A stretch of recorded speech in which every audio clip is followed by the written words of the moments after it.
જય શ્રી રામ મિત્રો। તો જાન લઈને અમે બધા માંડવે પહોંચી ગયા હતા અને મસ્ત સ્વાગત કર્યું હતું અમારા બધાનું। ત્યારબાદ લગ્ન પડી વધાવવાની વિધિ કરીને ત્યારબાદ વર કન્યાએ એકબીજાને હાર પહેરાવી દીધા। જો કેવો મસ્ત લગ્નનો માહોલ છે, ફૂલનો વરસાદ થાય છે, એક બાજુ ફટાકડા ફૂટે છે, એવું બધું હોય એટલે બહુ મજા આવી જાય લગ્નમાં।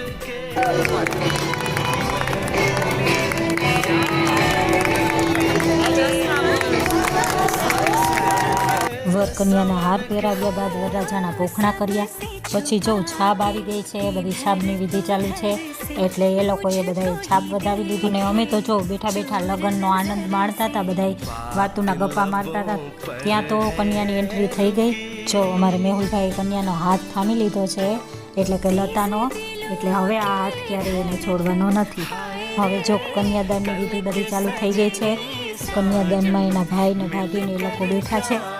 જો અમારે ગુજરાતીમાં કન્યાદાનમાં પહેલાં તો તુલસીનો ક્યારો અને ચાંદીની ગાય ને ચાંદીની તુલસીનો ક્યારો, પછી સોનામાં આ બધું આપ્યું હતું, પછી ચાંદીનો જુડો, સોનાનો પેન્ડલ સેટ, એવું બધું એના પિયર તરફથી આપ્યું હતું।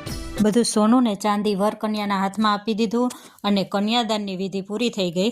ત્યારબાદ જમવાનો ટાઈમ થઈ ગયો હતો અને એક બાજુ હસ્તમેળાપની બધી વિધિ ચાલુ હતી અને ગોરબાપા લગ્ન પડી વાંચતા હતા અને અમે બધાય તો જમવા પહોંચી ગયા। જો મસ્ત મજાનું જમવાનું હતું અને અમે જમવામાં ગોઠવાઈ ગયા ફરતા। જો આ બધાય હાટકેશ્વરના ગ્રુપના જ છે એટલે કે મારું ફ્રેન્ડ સર્કલ, ફ્રેન્ડ હારે જમવાની બધાય હારે મજા આવી જાય। અને વર કન્યાના એક બાજુ ફેરા ચાલુ છે। તમને આ વિડીયો પસંદ આવ્યો હોય તો લાઇક, શેર, સબસ્ક્રાઈબ।